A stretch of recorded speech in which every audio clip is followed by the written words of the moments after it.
everybody. Welcome to Wall Street Hackers on the Pod TV network. I'm Nick Palavito. I'll be your moderator for today's show. And this show, we're going to look and focus on stocks, the market. Is it going to go bust, or did it go bust? Are we on our way down? Well, with that, we're going to take a look today because there's strange things happening right now in the stock market. With that, we're going to bring in the hacker himself. He's the guy who graduated from the UCLA with a degree in economics, his law degree at the University of Miami, and his MBA from NYU. Then spending the next 17 years trolling Manhattan and Wall Street, looking for the hacks in the stock market. We're going to bring in none other than the hacker himself, Peter Bennett. Peter, welcome to your show. Hi, Nick. Thanks. Hi, audience. So I always begin with welcome to Wall Street Hackers. You can catch a new episode on Thursdays or Saturdays, starting on Thursdays or Saturdays at 1, and then catch it all week depending on your distribution channel. The markets, I guess I have to respond to what Nick said. You're right.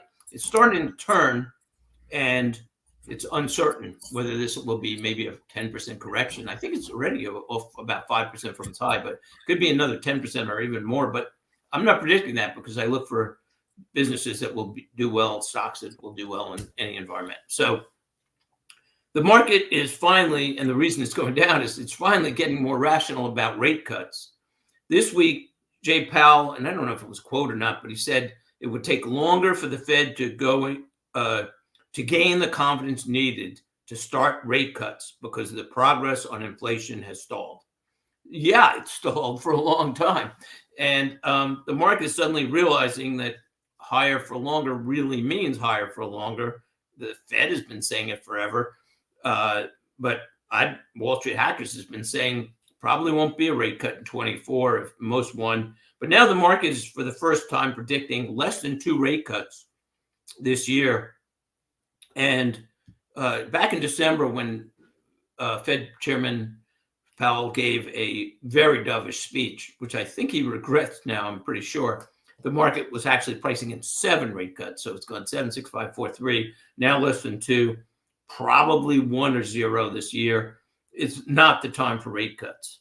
So there are many good reasons for Jay Powell's very recent cautious comments. Wholesale prices in March came in with the biggest increase in 11 months. That's not going the right direction. Retail sales expanded at a 0.72% for the month, about double what was expected. So 0.72 times 12, 8.5%. Increase in retail sales. That's not the kind of numbers that slow inflation. CPI came in higher than expected, again, as it's been happening for months, at 3.5%. And of course, oil prices are much higher than the fall. And we said that would probably happen and almost certainly drive inflation back up. And now, of course, we have geopolitics, which could drive oil through the roof, depending on what happens. In at least for the next few months, we'll see. So in this case, I'm going to do a lot of quotes of the week because they really sum up the market. So first, some selections from Barron's last Sunday's April 15th. 1, there are rare instances of a soft landing for the U.S. economy with inflation abating without serious harm to growth or employment. Yeah, that's probably because you need a slowdown in growth and in employment to fight inflation. So they're saying it's rare instances. And they cite, I believe, 1. And then there was a huge inflation after that. Number 2, from that article, there seem to be large number of persistent inflationary pressures, which may likely continue. All of the following factors appear to be inflationary. Ongoing fiscal spending, which we will get into in our discussion of the week. It's out of control. Remilitarization of the world, restructuring of global trade, capital needs of the new green economy, and possibly higher energy costs. Well, they're saying are contributing to inflation. Of course they are. Third quote is the deficits today are even larger and occurring in boom times, not as a result of recession, and they have been supported by quantitative easing, which has never been done before the great financial crisis. Actually, next week, I have a new theory on what's going to happen. I'm going to be discussing about yield curve control.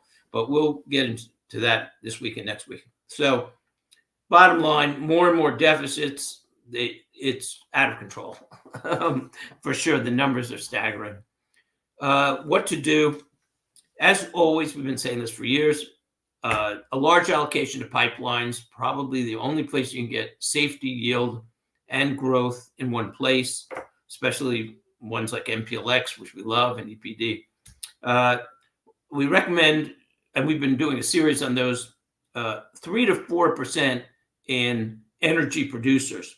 It's a very important hedge against your dividend stocks and against pipelines, because if oil goes through the roof, particularly, you want to own some direct energy production to adjust for that. And again, this week we'll pick a small one. And this is the most obvious one. Whatever stock allocation you own, you have to own, you should own dividend stocks. Why? Because we have a 50-year chart that shows that dividend stocks outperform the S&P 500 up to 2022 for 50 years by double the S&P 500, and dividend growers and initiators triple the S&P 500. And by the way, those stocks in the S&P 500 that didn't have dividends hardly performed. It was pitiful compared to the rest. So you want to be in dividend stocks with whatever stock allocation you have. That, of course, depends on your financial situation and your risk tolerance. And also, of course, you want to be defensive, but you still want to get the upside. So the way to do it is to find those unique companies, which we search for every week and struggle to find a lot of times, sometimes for a long time, that can do well in a stagflationary or inflationary environment and any environment. So they have that upside without as much downside. So that's what to do. 5 most interesting stories of the week. Number 1, obviously the Israeli-Iranian conflict is all over the news, and probably a lot of people know a lot about it, but there's a bunch of interesting points. Number 1, it's interesting how domestic politics plays into events. So if you look at Iran, it was likely forced to respond to the only possible Israeli attack. Israel probably attacked the consulate, but it wasn't even proven. But they were forced to respond because of domestic pressure, very likely. Biden, very unusually, is not giving Israel at all full support. He's trying to play it in the middle because of certainly, Michigan voters. Michigan's a swing state, and in particular, there are 100,000 voters in Dearborn, Michigan, that he's probably playing to. So he doesn't want to be too pro-Israeli, not to mention to disillusion the progressive votes. If you look back at Iran, it likely felt emboldened by Biden's voter concerns because they never attacked Israel for 45 years. They've been hostile to Israel and wanted to destroy it for 45 years, but they never attacked once. All of a sudden, what happened? What's different? They probably feel safe that Biden won't push it a lot because, again, he's facing the election issues. Then if you look at Israel, now they're probably, because of political pressures, going to respond. There's probably a lot of political pressure for them to make a response to Iran. Question is what it will be. And if I was them, as a footnote, I would wait a while because time is on their side. Number 1, maybe they'll get some aid from the U.S. soon, and if they attack, maybe that will endanger that too. They're just probably making the Iranians really nervous, like what will happen, and that will build in pressure on them. And 3, they may even wait till closer to the U.S. election because an attack then would probably hurt Biden, and I don't think they're too fond of him. That's just a guess. Number 2 point about the conflict is there were roughly, and I hear different numbers, but 300 to 350 missiles and drones that were sent towards Israel, and roughly 95% were shot down by missile defenses.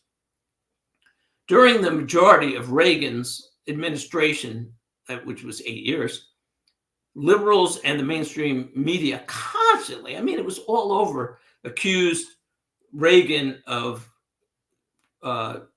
eliciting of encouraging Star Wars. They said, oh, it could never work. Missile defenses will never work. And they did this all the time.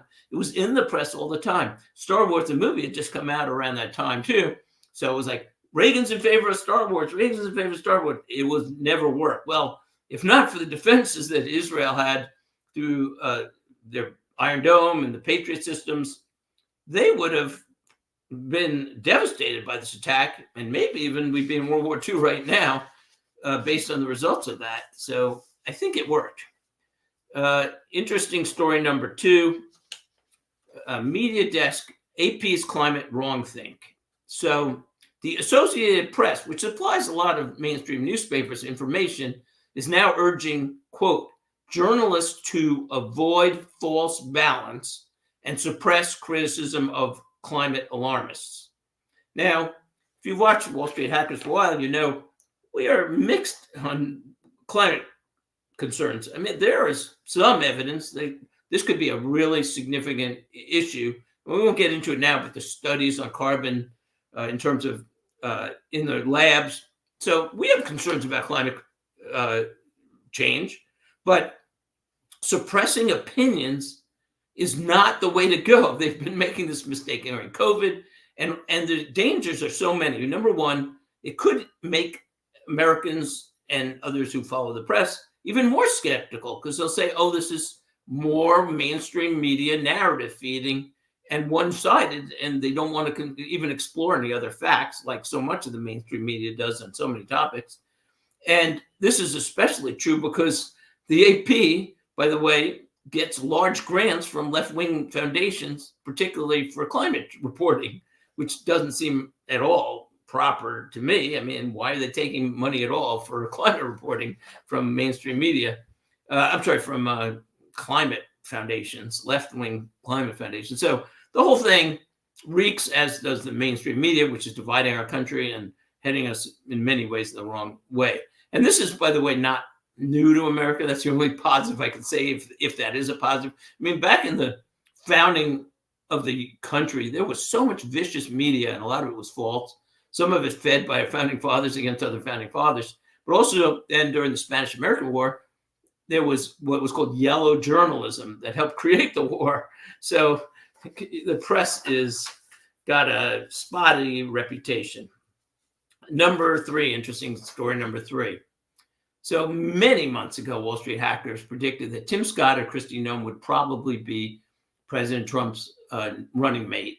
And a number of months ago, we said it will be Scott. Well, right now, Scott is the odds-on favorite to be the running mate. It's not certain, but he was about 300 to 1, which was much better than the other candidates.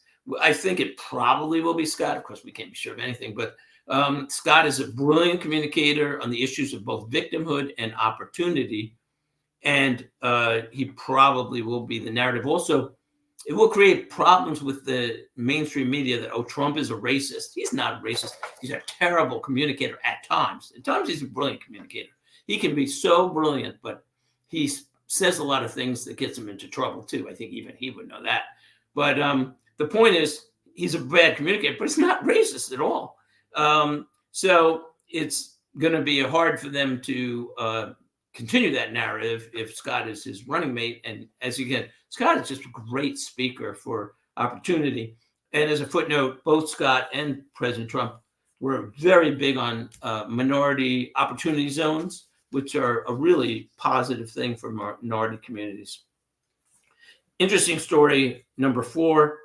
President Biden has proposed, I believe it's $5 trillion in new spending and tax increases, or it's somewhere around there, trillions and trillions, to pay for new programs. And the proposals will bring corporate tax rates higher than those in China, France, and Great Britain. Yes, tax rates higher than in China, France, and Great Britain. So 2 points there. 1, Biden will make the U.S. uncompetitive. Companies will want to move out. They won't be able to compete.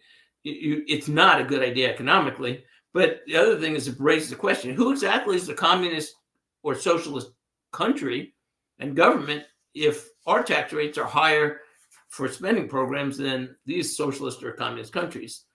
socialist oriented anyway. Finally, we always try to put in a semi-humorous or humorous note.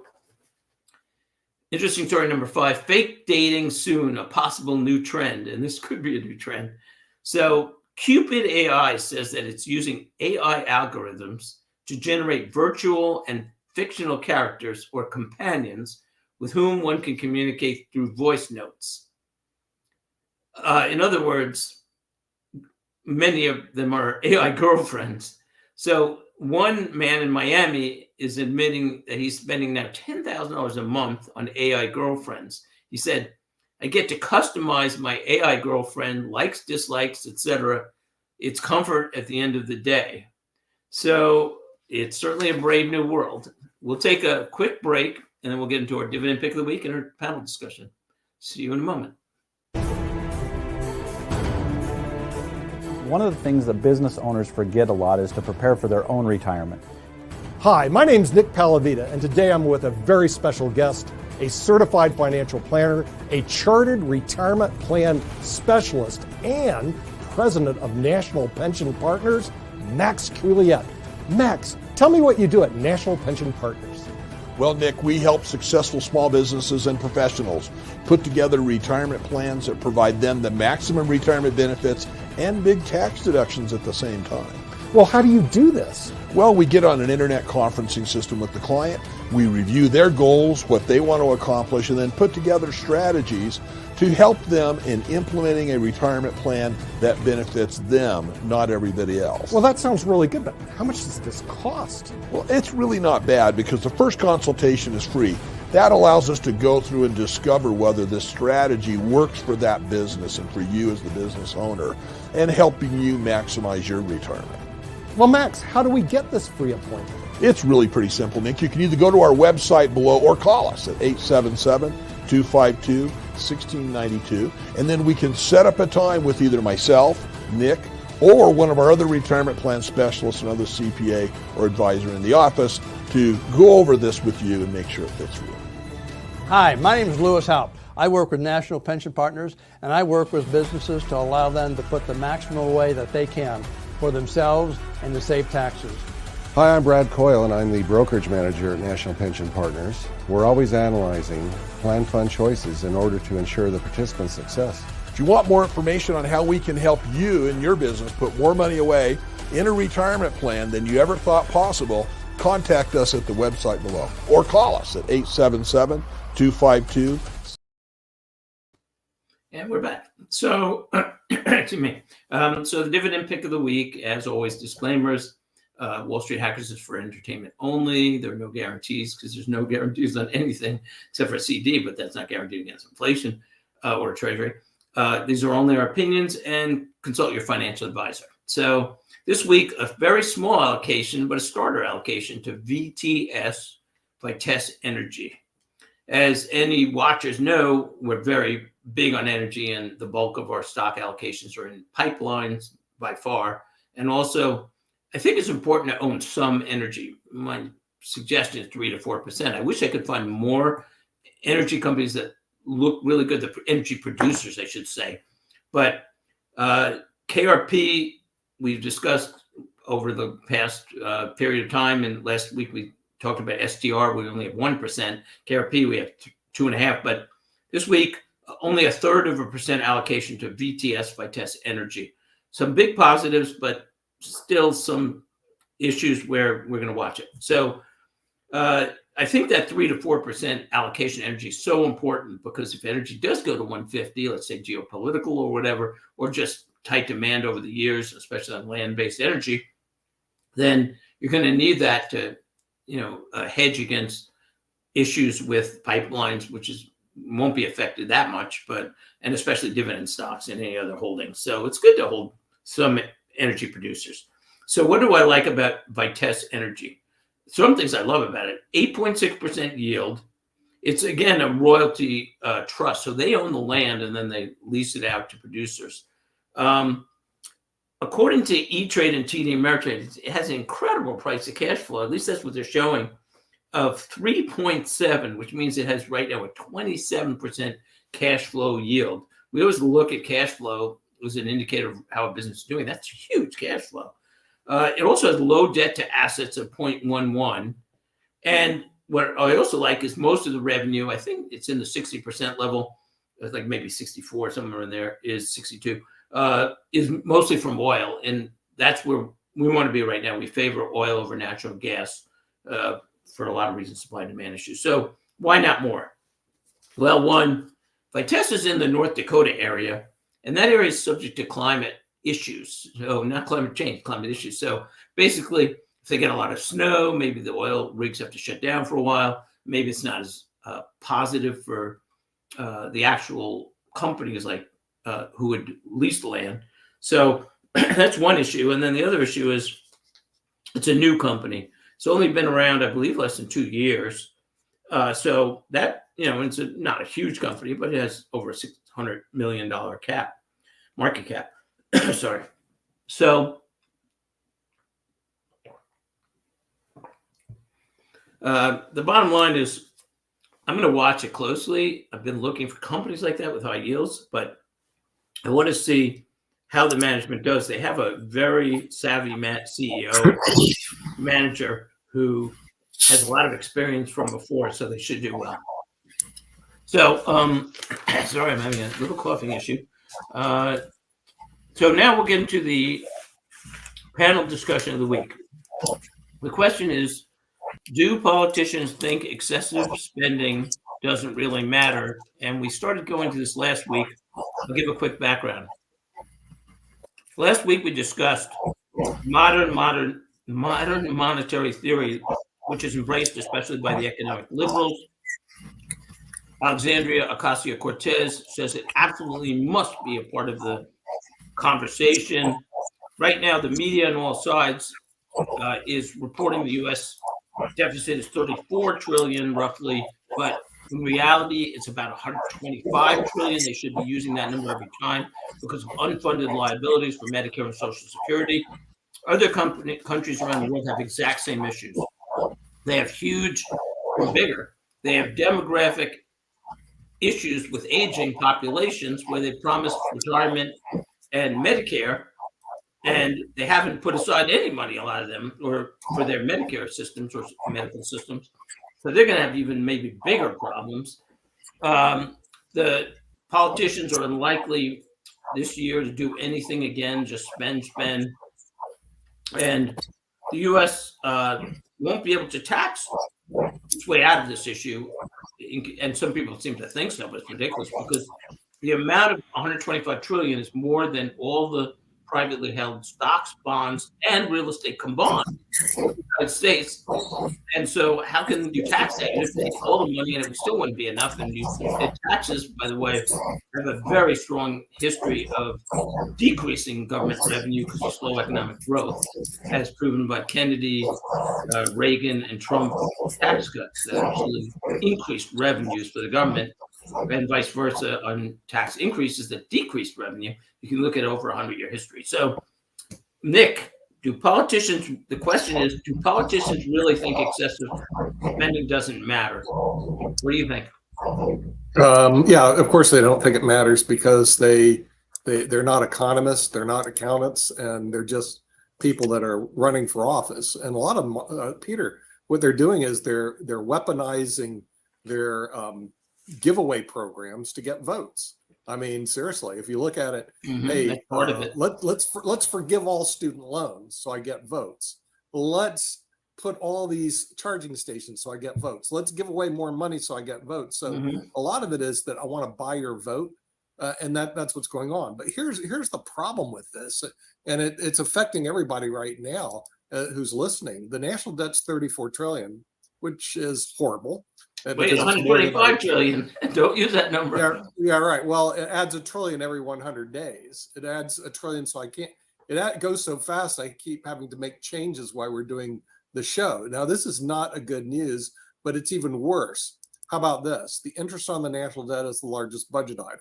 And as David Walker says in his show, you know what you get for interest on the debt? Nothing. Okay? So your tax money goes to pay interest on the debt. But I have examined the 2025 budget, and there's so much waste, fraud, and abuse. As a matter of fact, that's probably going to be our show with David Walker, because the General Accounting Office has identified over $500 billion in waste, fraud, and abuse. That's what they can find. So what's happening is very unfortunate that your government spending, because we're not increasing taxes, that would balance the budget. We're not decreasing spending, which would balance the budget. You're all being hit by a third-party source, inflation. So get ready for the $20 hamburger. Get ready for it's here now. Hyperinflation. I know. Yeah, you're right.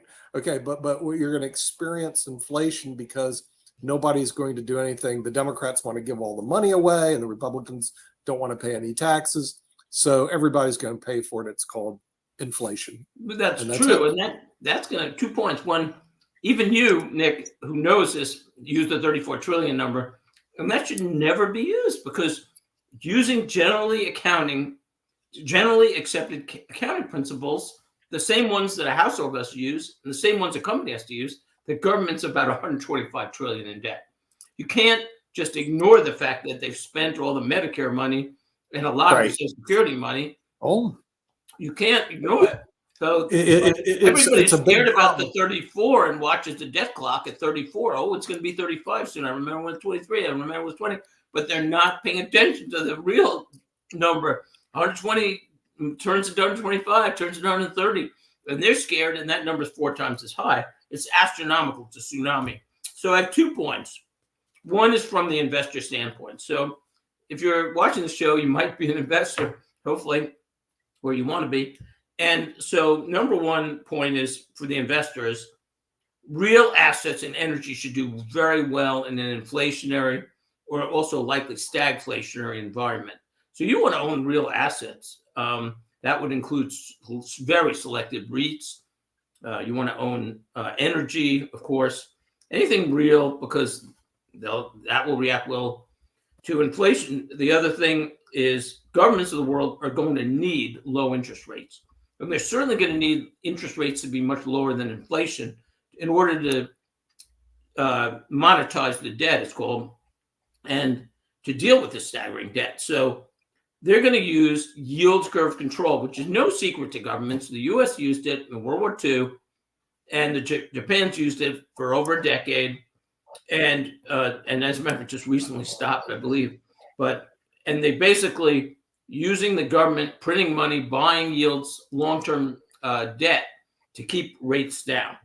And that's what they need. They need rates to be lower than inflation. So anytime you can lock in income, that's a good thing, because probably, unless they lose control, in which case we're going to have Zimbabwe, but if they can control it, which they probably can, we're heading for 0 rates in 4 or 5 years, or maybe negative rates in 6 years, somewhere around there. So that's very important to prepare. You want to lock in dividend stocks, lock in income, lock in, and especially energy flows and inflation assets, that real assets that will react well to inflation or stagflation, which is also very likely. Number 2, from a world and national standpoint, an economic perspective, politicians really need to look more at the big picture. They fight over these small numbers, and they don't. There are political reasons why. I mean, I understand to a point, depending on the politician. Some are being honest about it, but so many just don't want to face it. It's considered a third rail. We don't want to raise taxes. We don't want to deal with spending. But this is an economic tsunami that's coming, and you don't want to be on the beach with holding an umbrella saying, oh, it's here now. Let's start planning. We're looking at the tsunami. It's big.